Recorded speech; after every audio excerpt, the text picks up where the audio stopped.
This is Keith McDaniel, and today is October the 2nd, 2024, and I am at the AV studio here at Roane County High School, and I'm talking today with Sandy McPherson. Sandy, thank you for coming by this morning. Thank you for having me. Sure. We've known each other a long time, haven't we? We have indeed. We have indeed.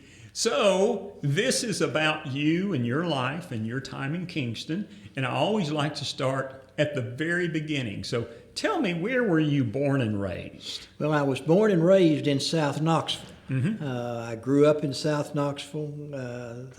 South Knoxville was a small community at that point, sort of just on the other side of the river from Knoxville itself. Yeah, it was and South Knoxville is kind of a different place than Knoxville, isn't it? It always has been.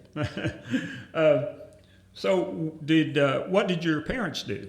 My father and my family for generations had been in the construction business. They like to say that I couldn't drive a straight nail and they had to find some other way for me to earn a living. Is that right? Did you have siblings? I had one brother who was killed in a car wreck when he was very young. Oh, was that right? So I was essentially raised as an only child. Okay. And so, if you don't mind me asking, what year were you born? I was born in 1942. 1942. So, where did you go to school? Tell me about going to school. I went to South Knoxville had its own little group of schools. We had an elementary school called Giffen Elementary, and from there I went to South High School and graduated in 1960 from South High School.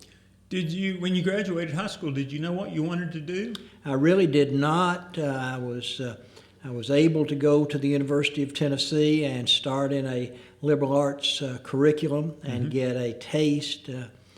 When I talk about that, I usually campaign that it's always a good idea for young people to see a broad spectrum of things, and so I started in liberal arts and went through the liberal arts protocol. I eventually moved over to get my degree in business administration because I thought I might go into business at that time, but I kept leading myself toward an interest in legal things, so I ended up in law school. Oh, you did? At UT? I did. Okay, all right. So you got so you ended up in law school. And now, were you married at this time? I was not. Okay, all right. And so when you got your law degree and I assume passed the bar? We did. What did you do then? Well, I had an opportunity to clerk for one of the justices of the Tennessee Supreme Court, but toward the end of my term, just before I graduated, I was introduced to a fellow by the name of Bob Badger, who brought me down to Kingston, and he said, "I want you to see Kingston." And I found that it was a place that I liked the people that I met. I liked the area. It was a small community. As I'd said earlier, that's the way I grew up in South Knoxville, as a sort of a smaller community, and Kingston was just a slide to come down here. Sure, absolutely. Let's go back a little bit. You grew up, I guess, maybe in an era that was, there was lots of things going on, politically, socially, things such as that. And maybe even a little bit after you became an adult, some of those things were happening. Did any of that influence you to pursue law, or was it just something that you thought was interesting? It was something that I found interesting, and I'm not sure that I could, to this day, could tell you why, but it just was. As I said, when I came to Kingston, I had never been in an actual courtroom. I'd never seen a court case of any kind whatsoever. But but I found the interaction with people was what was interesting about it. Yeah, yeah. So when did you come to Kingston? When Came did to you, Kingston in 1966. So 66, and I guess you set up shop. I went into practice. Bob Badger hired me and was paying me $400 a month. Is that right? So Bob Badger was a lawyer. Bob Badger was a lawyer. He was the first general sessions judge here in Roane County, and he wanted to expand his practice, and that's why he came to the law school and invited me to come down here and go to work with him. And Did your like professors recommend you to him, or is that how that happened? As a matter of fact, it was the dean of the law school who came and got me out of class and said, "I want you to come and meet this gentleman about a job interview." And his name was Colonel Warner, and I said, "Colonel, I already have a job. I'm going to clerk for the Chief Justice of the Tennessee Supreme Court." I said, "You got me that job." And he said, "I want you to talk to this man. I think it'd be a good fit." Oh, okay. So you came to Kingston, 66, got set Correct. up. Where did you live when you first came here? When I first moved down here, I moved into one of Paul Walsh's apartments. They had just been built. We like to say the paint wasn't dry on the walls, it was on the river. On the river, Okay. That's correct. Yeah, yeah. Huh. So, and I guess at that time there was only one building. There was only one building at that time. That's correct. Yeah, yeah. So it was just an apartment. It was just you, or were you married by then? No, I like to say that I tried to get things in the right order. I went to school, I got a job, then I got married. So Okay. Jane and I were married about 6 months after I started practicing law down here. So obviously you'd known her before. Jane, we had met the year before. That's Okay. correct. All right. What was she doing when you met She her? was going to East Tennessee State University in what was then called the College of Home Economics. Oh, yeah. Yeah. I think they call it, what do they call it now? They call it something else now. They call it, what is it? They call it Consumer Affairs or something like that, I believe. But, all right, so tell me about starting your practice or starting working in Kingston. What were some of the things that you recall, some of the memories, some of the people that, had an influence on you, and maybe what kind of law did you practice and that kind of stuff? Well, Bob Badger had a general practice, and I did whatever came in the door. I have to say that the Roane County bar was easy to assimilate in. The ladies took Jane under their wing. We hadn't been here very long before Bob Badger's wife, Chris, had us out to introduce us to members of the community, and Louise Roberts, Sterling Roberts' wife, had a thing where we could integrate into the community, and that was the thing that was important at that time. Those people had a lot to do with us just getting to know folks, and it is, of course, what lawyers do is, for the most part, is that they try to take problems that people have and help them with those problems. And so what we did a lot of real estate work. When you first start practicing law, you don't do any court work because nobody knows whether or not you can handle a case in court. So we did a lot of general practice things, and that became sort of a mainstay of my practice throughout my career, at any rate. Really, that kind of general stuff. Practice. We just for the people in the community. Now, as things went along, I developed a practice that sort of balanced between that general practice of handling those things, of doing what I call municipal work, where I did things for governmental entities like the city of Kingston, and also doing a fair amount of court work. Oh, is that right? Yes. Okay.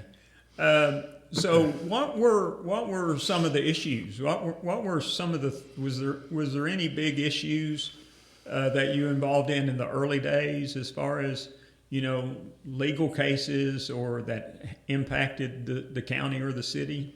Not in the early days. There were not, and even when I became the city attorney for the city of Kingston, it was more a matter of being there if something was needed. But it was a small government, small community, small group of people, and it was more day-to-day things. I tell people sometimes that there are those people who will sell you a Caterpillar tractor and you need that, but then there are also people who sell the nuts and bolts that keep it running, and Sure. we were more of nuts and bolts kind of things. Sure, exactly. Was the practice of law in Kingston and Roane County, were there enough lawyers, or were there too many? Were there just the right amount? Well, everybody who wanted to work could always find work. I don't think that there were too many. I think that there were. It was a time when people would rely on folks that they knew. For example, I take the position that I never did any advertising. I don't cast any aspersions on people who do advertise for whatever their professions or businesses are. My advertising was by word of mouth. If I did a good job, someone would tell one of their friends if they had a problem. So that's the way our practice sort of worked.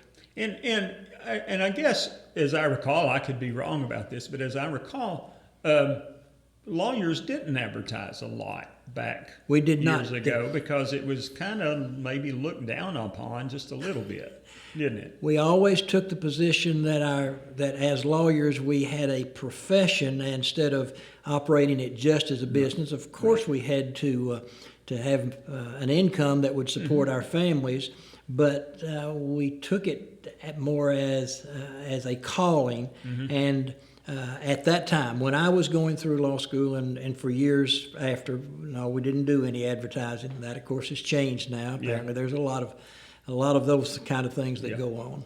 And maybe that's helpful to the community. It just didn't suit me. And doctors were kind of the same way. Doctors, it was all relationships and word of mouth and recommendations from your friends. And the word that you use in relationships, that's what we always relied upon. And I was happy to be able to form relationships. But the community was very accepting. The community was very accepting. And like you said, it was small. So you really did get to know everybody. We did to a certain degree. That's correct. Now you mentioned Sterling Roberts and Louise. Didn't they live just right there, close to those apartments? The Roberts house was just 2 doors up from the apartments there at the time. That's correct. Now, was he a judge at that point? Sterling Roberts, at that point, he was the county judge. He was the administrative arm of the government back in the 60s. Right. So anyway, and so the county judge, would that be like the county executive today? That would. Okay, that's what I was thinking. That's correct. Yeah. As a matter of fact, I worked in Kentucky for a little while, and they actually called him. They didn't call him the county executive; they called him the county judge. That was the terminology until I think the early '90s. Yeah, that's what I was thinking. So, all right. So, what are some of the other? Tell me about things that you and your wife got involved in Kingston, maybe outside of work. Well. As you very well know, first thing that happened to us, I grew up in a little church in South Knoxville called the South Knoxville Baptist Church. And when we came down here, and Jane and I got married, and we were living in the apartments, and all of a sudden we have a knock at the door, and it was Nancy Skidmore, and Nancy had been sent. Apparently, my grandmother, who left no stone unturned, had called down to the office at the First Baptist Church and says, "My grandson is down there and somebody needs to go see him." And Nancy came to the house, came to the apartment and invited us to come. And so we became involved and started worshiping at the First Baptist Church. Ran into somebody by the name of Eileen McDaniel. I've forgotten what she did there, but that, of course, is your mother, who was the treasurer for many, many years. Oh, yeah. So we became involved there.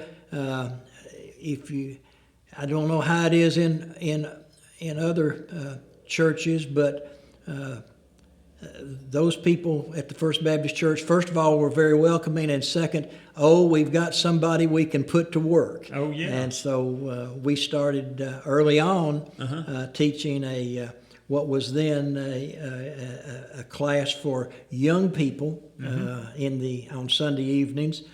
We were so young ourselves, I don't know that we knew what we were doing, but we made some lifelong friends.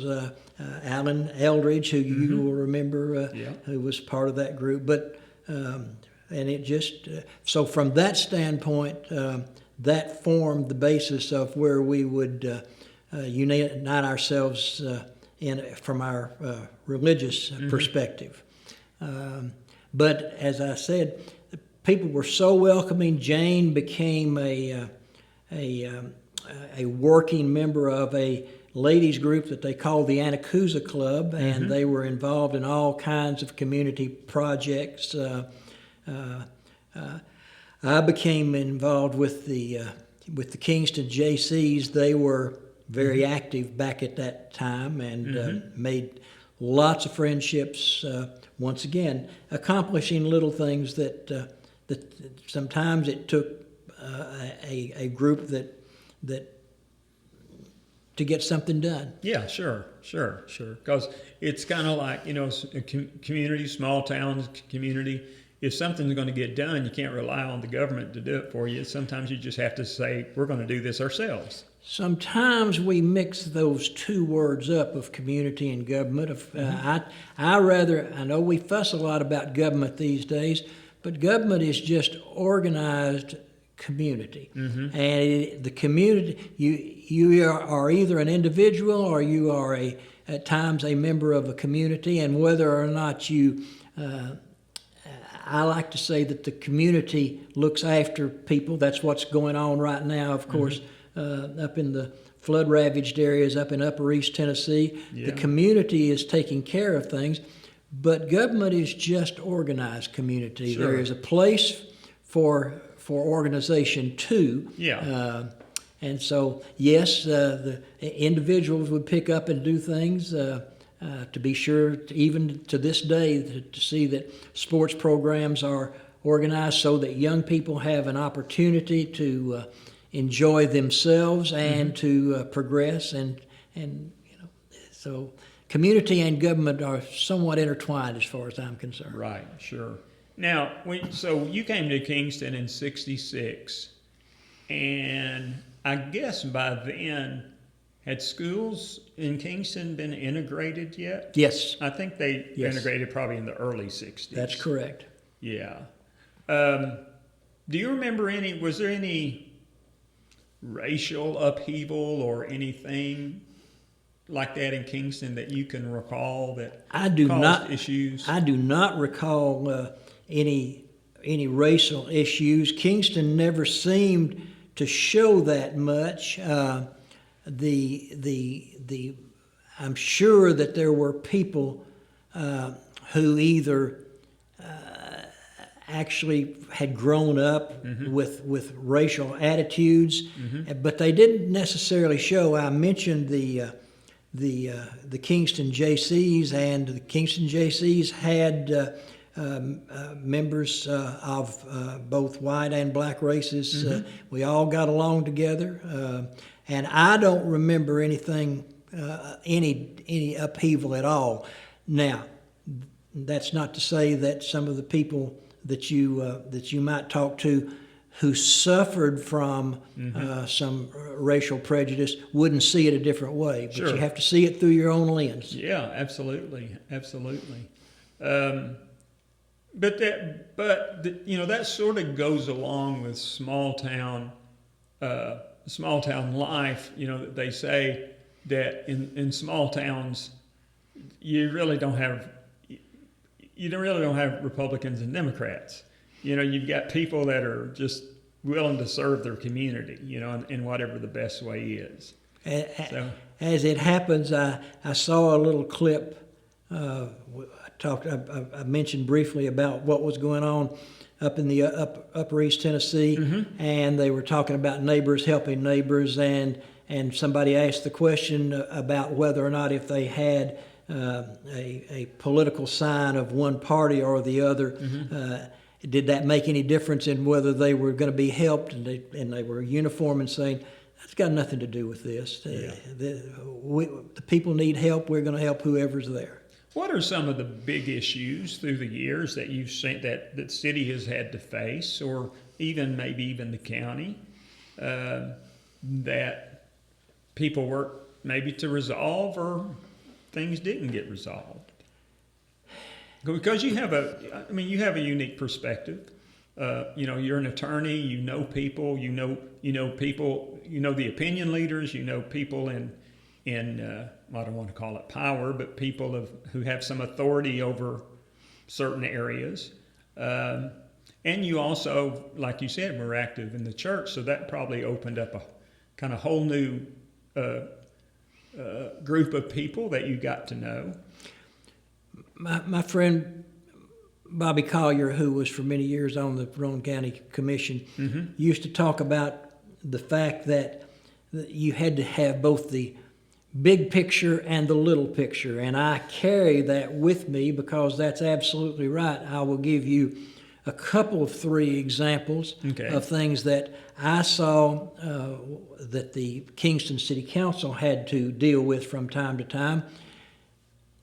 And depending on your perspective as to whether or not it's a big picture or a little picture, people would come to the city council. They would be complaining about the fact that there were dogs who were running loose. They weren't being confined and kept on a leash or kept in a pen. And they would ask for an ordinance.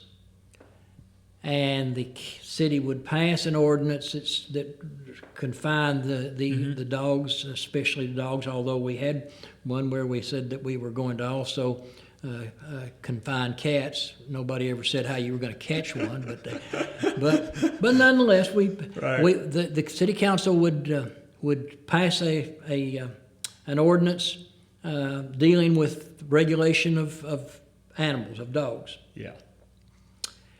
It would go on the books, and the next month, the people who owned the dogs would be coming in, and they would be fussing about that, and they would have to take that away. And so we got to where we had the people who had flower gardens that were being molested by the animals, and the people who had animals that wanted to be let out. And it was just a yin and a yang. And so we would have those kind of little things, although they were very important to the people who were involved in them. Sure. But the big issue that both the county and the cities, Kingston was not alone, was that cities always are looking for opportunities to expand, and they call that annexation. And the people who live outside the city limits do not want to be annexed. Now, it is true, of course, that they will want some city services. Kingston has always been fortunate, at least it has been for the last 75 or 80 years, to have both a water and a sewer system. People who live outside the city limits will find that their wells will go bad, or that their septic tanks won't percolate. So they want city services, but they don't want to be in the city, and that and the accompanying taxes that go Sure, with that. sure. So those were big issues that people would get exercised about one way or the other. Right. Well, but I'd like to get my I'd like to have my heat on all winter and not have to pay my bill too. You know what I mean? All of us, all of us have infinite needs and finite resources, and it is always just a struggle about that. But like I said, that's one of the things that the county has had to deal with. Another one has to do that is relatively big issue, has to do with the regulation of building and application of building codes, and you have two schools of thought about that. People who will say that they do not need the community. You remember I sort of conflate community and government together. The community to have a say in that, and those who think that the community is benefited. So sure, those are things that the government and the community has to deal with, and will continue to. How much does small town politics play into those issues? I would say it's probably significant. The difference that I know is I can't speak to large town politics as to how they function, but I do know that the very thing that you brought up earlier is if you live in a small town, mostly you know the people around you.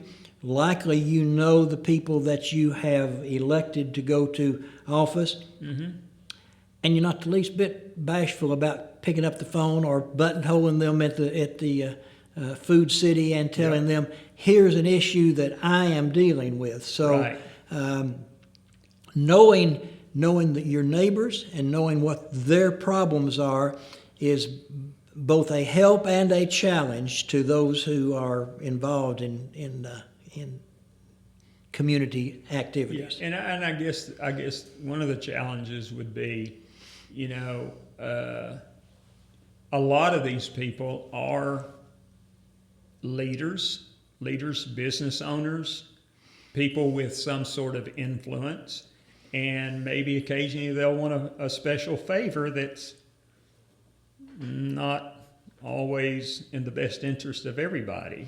And I guess that's something you have to deal with, isn't it? It is a challenge because, people have needs and they have wants. Sure. And we say that we can take care of all our own needs, but that's not always the case. When you ask about those things, I think about small things. They've washed out all the roads up in Unicoi County.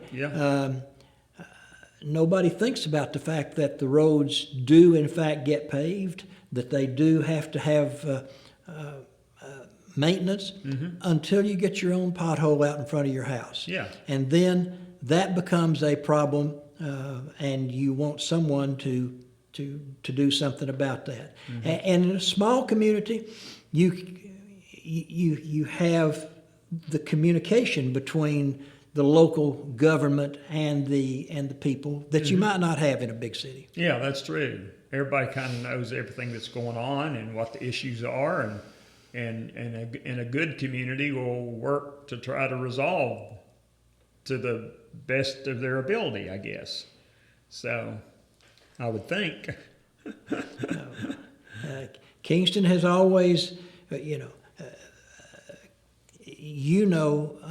Keith, that first of all, Roane County, but Kingston is a big sports town. Yeah, sure. People love their sports, and lots of people, both the community, the government, the volunteers, have always tried to make that work. Yeah. Now there are sides to that. We are sitting here in a Roane County school right now.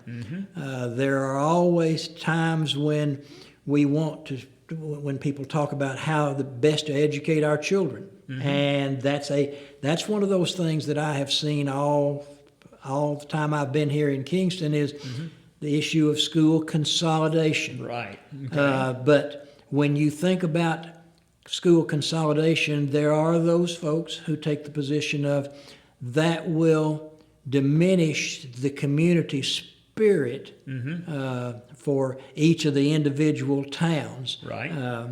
There are no best answers to those kind of questions. They're only trying to deal with the issue, to solve the problem of giving our children a good education while also at the same time instilling in them a sense of community. And also, there's and because of the consolidation, one of the big, and of course we've been talking about consolidation for 30 years, I guess, at least, and it's on the table again now. However, over those 30 years, our buildings have, I mean, I think they've done the best that they can, but our school buildings are some of them are getting pretty in need of significant repair, I would imagine. And I guess that's a challenge for any community because that costs money. Infinite needs, finite resources. Yeah, exactly. But like you said, we're a whole lot better off than some of those folks up in Upper East Tennessee and Western North Carolina right now. There is a lot of discussion that I see in the news media talking about how people are working together to help one another, coming from other communities. And I think in the final analysis, and of course I focus on Kingston, I would not expect any different if we had a very bad situation to come up. If a flood came, if the dike broke, I would not expect anything different. The people are just people, but Kingston, we laugh at one another, we cry with one another, we support one another. Kingston's just a good place. Yeah, sure. All right, so what are some of the other, what are some of the big things that have happened in your career here in Kingston or in your life here in Kingston that changed Kingston? I mean, I don't know that aside from my involvement with my church, with my involvement with my family, with raising 3 children here, I don't know that anything. I guess I would say that it moves along so slow that it's hard for me to see it when it's happening. Right. There is always change, but to see it when it's happening, or to even look back and see where it has changed, it is certainly different than it was. There is a movement afoot right now to try to improve the waterfront. That's a big thing. We have community leaders who are seeing what they can do. The people will complain about the traffic. They'll complain about the fact they don't have sit-down restaurants. They will complain about everything, but that's just us. We like to complain.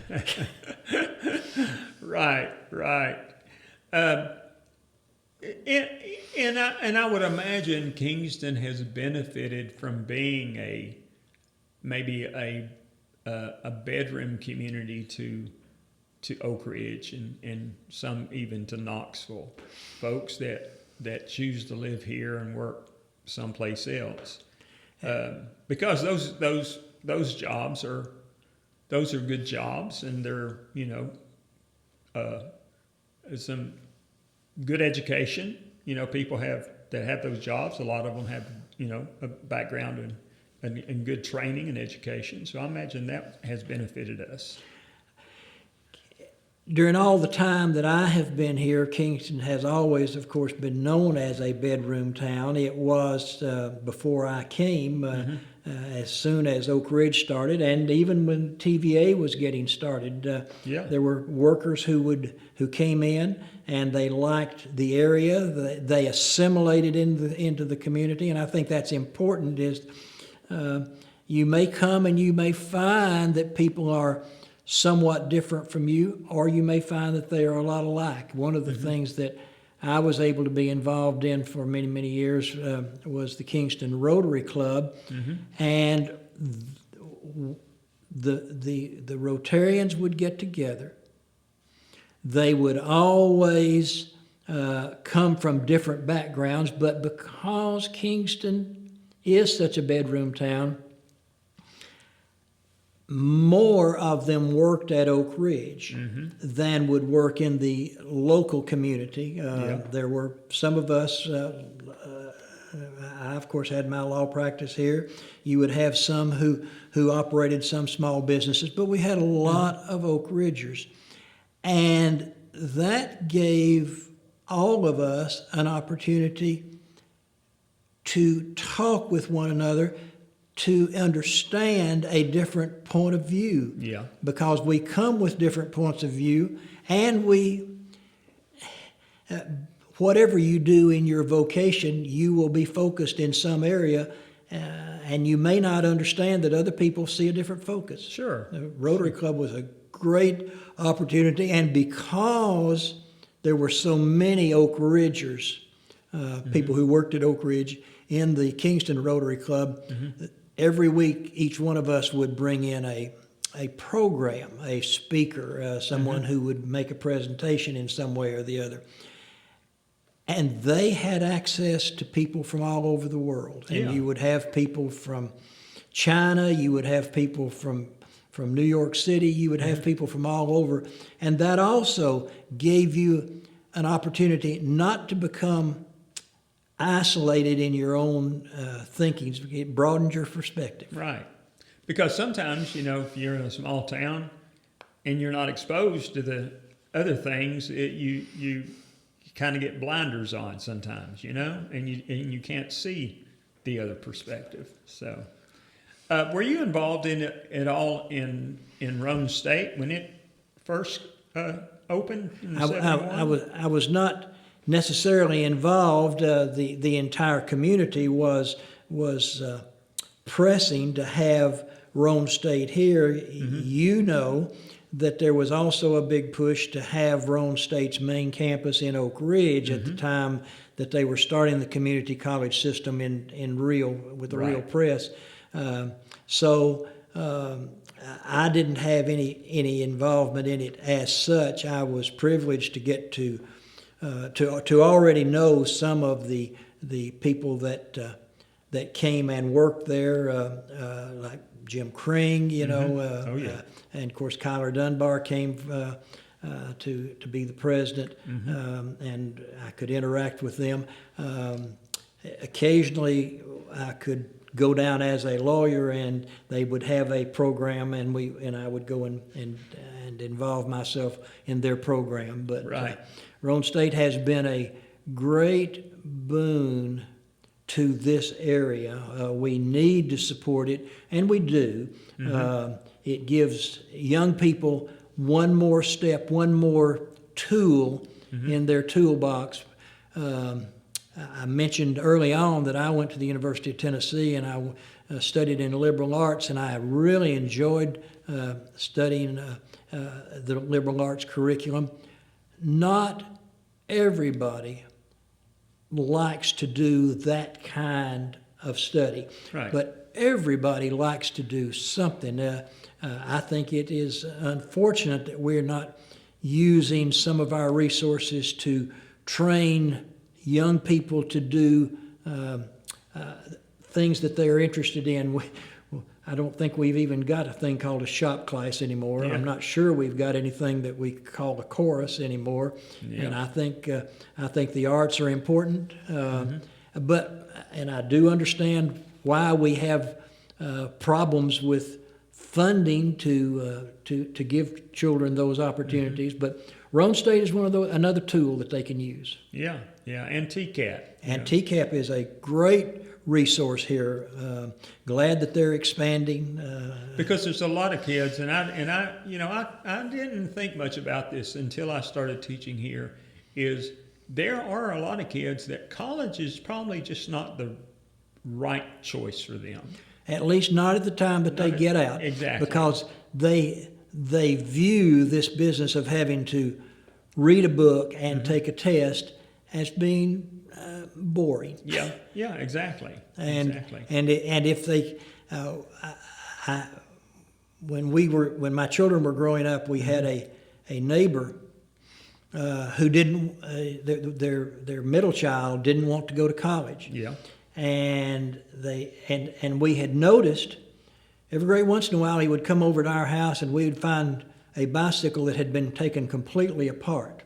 Now, not necessarily put back together, but Right. but taken apart. That young man didn't want to go to college, and they found a diesel mechanics school in Nashville, and he went over there and went through their program and has become a very successful person in his own right, doing something he liked to do Yep. and learned how to do that a lot of people can't do. I can't Yeah. find the hood latch on my car, but he can take Sure. he can take a motor apart and put it back together again. Yeah, yeah. It's just, I mean, there's different paths for different, and because a proliferation of opportunities are available now, so there's really lots of options. You know, I tell all my students, I said, once you graduate high school, you need to do something. I said, you need to further your education in some way or the other, because that's what's required to make a living these days. You know, it's hard to just have a high school diploma and make a living for your family. You've got to figure out what you like, what you're good at, and learn how to do that better. So it's, it's just, I will tell you, teaching high school, I thought I'd done some difficult things in my life. Teaching high school is probably the hardest job I've ever had. Because things aren't the same way they were 50 years ago when I was a senior here.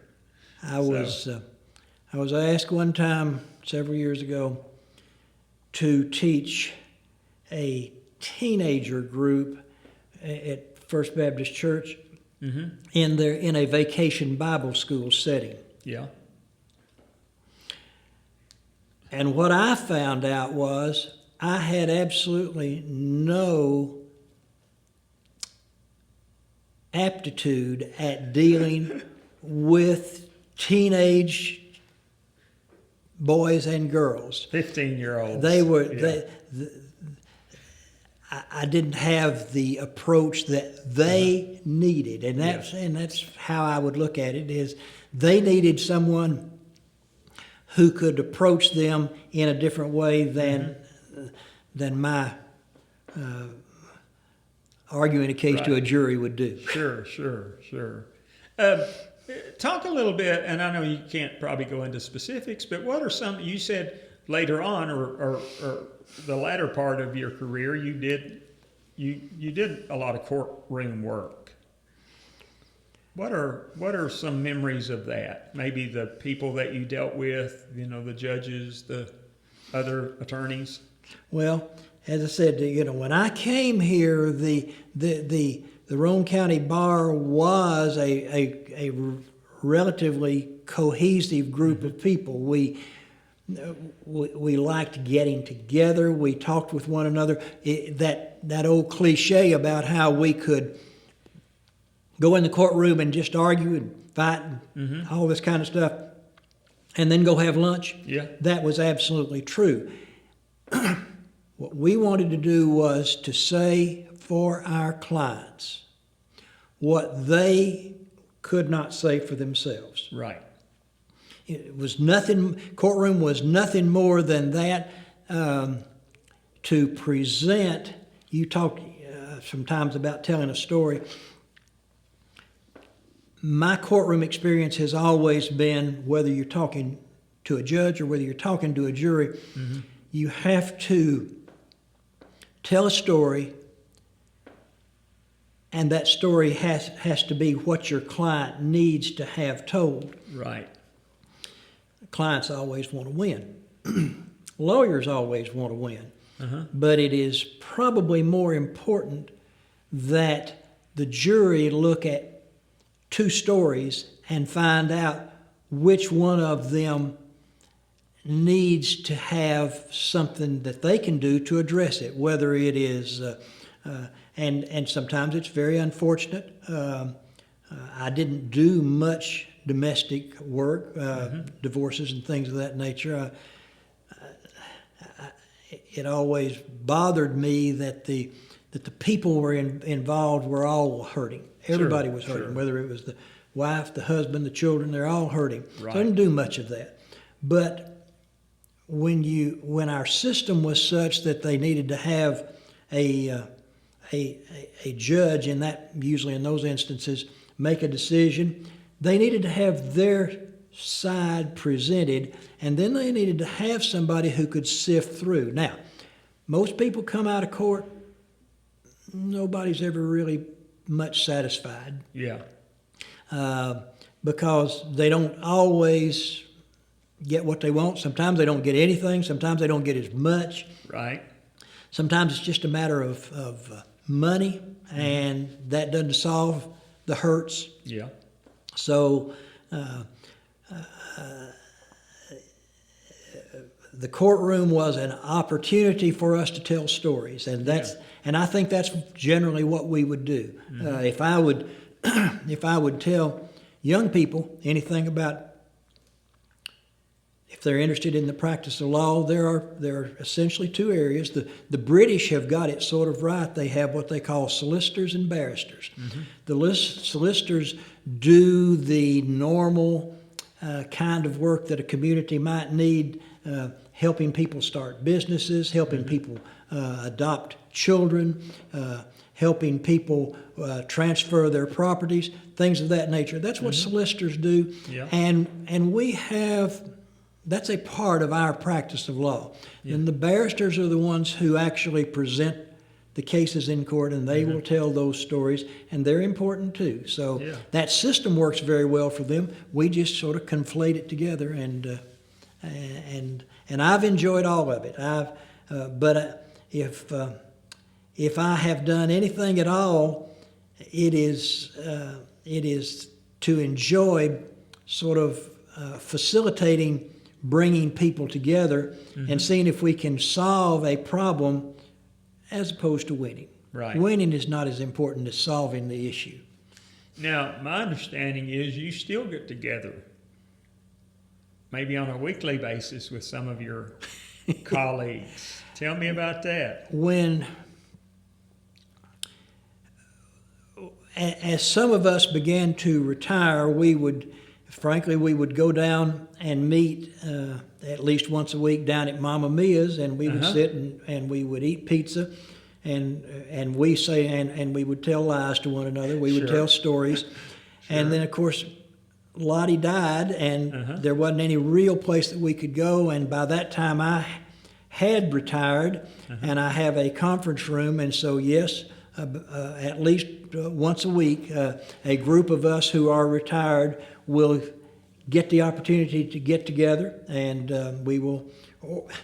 we haven't given up on the pizza. We now order in a pizza, and we sit there and we do discuss whatever is going on in the community. Big community, little community. We have people who are of all faiths. We have lawyers who have practiced in all kinds of different ways. We have lawyers who are of all different political persuasions. Right. And we have people come in sometimes who got nothing to do with being lawyers. They're just friends, and they're always welcome to stop by. Sure. You know, it was a few years ago, I got invited to, when I was running the Knoxville Film Festival, I got invited to speak at a group in Knoxville, and they held it at the Buddy's Barbecue Banquet Hall in Bearden. And it was Johnny Majors. He organized once a month. It wasn't an official group. It was his former players and former coaches and his friends, and they would all get together, and they would have they'd have lunch, and then they'd have a speaker come in and speak to them. And I remember going to that and speaking, and that's what they did, is they just got together and talked and learned about things and had this kind of informal monthly meeting. And one of the fellows that was there was Dr. Killefer, a Harriman doctor? Yes. His son. Yes. This was his son, who was also a doctor. Yes. Who was old. In Knoxville. Yeah, in Knoxville, too. And he was there. So when he learned I was from Roane County, Kingston. But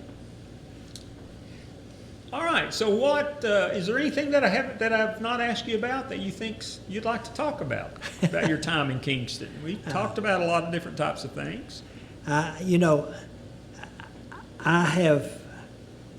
Kingston is a great place to raise a family. That's the thing. We used to laugh when our children became. We have three children, and when they became school age, the neighbor across the street also had 3 children, and those 6 children, would get up every morning and they would walk to school, just almost like the Peanuts Gallery gang, and those were great experiences for our children. Now, we hear a lot of. What I would tell you is it was safe. I'm not sure that the roads are as safe as they once were when they were walking from up on Euclid down here. But I would also say it's a great place because for all that we hear about bad things happening in other places, about crime and things of that nature, our community does a great job. We have law enforcement. I spent some time as a city judge, and one of those things as the city judge was the main thing that they had to do was to try to slow down people on the streets. Kingston, for the most part, has a 30-mile-an-hour speed limit. Nobody who is driving likes the 30-mile-an-hour speed limit. Right. Everybody who is walking wishes it were slower than that to begin with. But we would have people come in, especially young people, who would would come in, and I sort of had a policy. The city council didn't always like it that way, but the only tool I had at my disposal was to impose a fine. Yeah. But my position was that the city court was not a way of raising revenue. It was a method of trying to convince people to voluntarily obey the law. So I would have these, especially these young teenagers. I don't know if you remember it or not, but teenagers have a tendency to want us to try out and find out if their car will go any faster. Well, of course. And so I would have them come in, and if it was a first offense, then my position would be, we're going to put you on probation and we're going to suspend the fine and see if you can voluntarily obey the law. Right. City council sometimes would think that the city court ought to be at least breaking even, bringing in as much money as it would cost, or perhaps actually operating as a little of a profit center. But I never saw it that way, and I do have had young men who got older who will come and tell me that they learned more about, I know I could go faster because there's nobody around. Yeah. But they say, no, that's not what the community is about. Right. And you apparently hear me talk about the community. I think communities are important. Individuals are always important, and we have individual responsibility. But communities, God gave us communities, and communities are important. And Kingston's just a great community. All right. Well, thank you so much for coming in and talking to me. I appreciate it. Yes, sir. Thank you for having me. All right, good deal.